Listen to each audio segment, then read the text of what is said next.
video has to do with what I've been talking to you about, the whole battleship analogy, how the scale can exist in any key.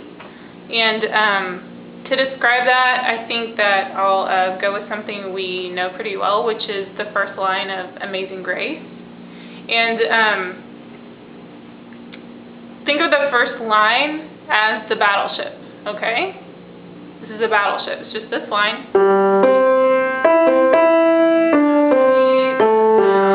Okay? That line can exist anywhere on the grid of sound, okay? It can exist here. Or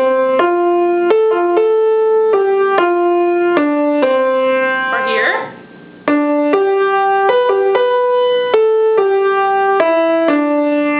Okay?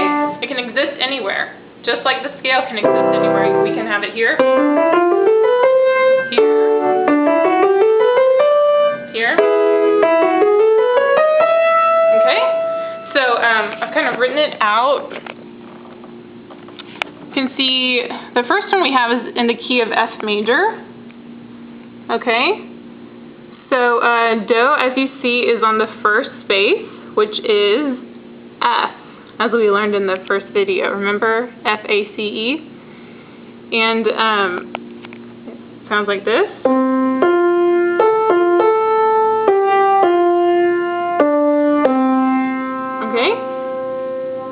Don't worry about the key signature right now. We'll get to that. I just want you to grasp this concept first, okay? Next, okay, we can have Do on the second line. Right there, which is G from Every Good Boy Does Fine. Remember?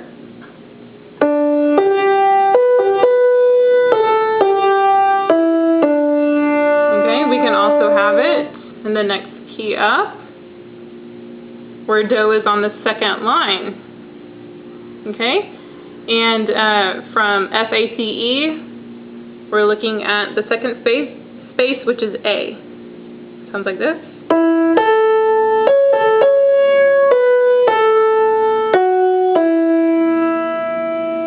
Okay? So we have Do occurring on different spaces and lines within the scale, right?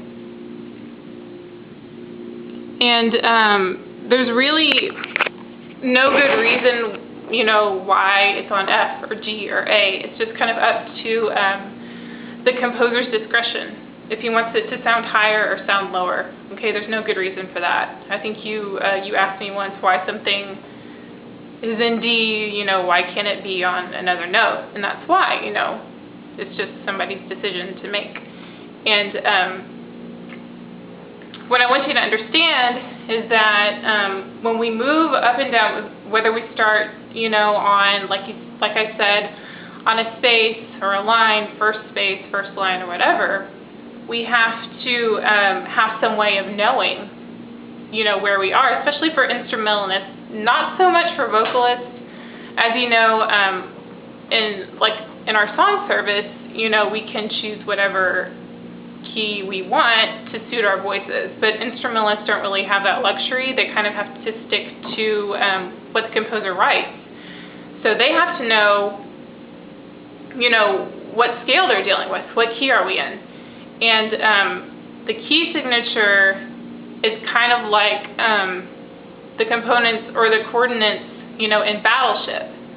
The Battleship is the same. The notes sound the same. They still sound like this. But the key signature tells you where it is on the grid. So is it here? Is it here? Or is it here? Okay? So the key signatures don't do anything to the music. They don't change the battleship. They just tell you where it is. Okay? So hopefully that's a little more clear. Let me know if you have any more questions. I hope you get this analogy because I really think it's brilliant, but we'll see. Okay?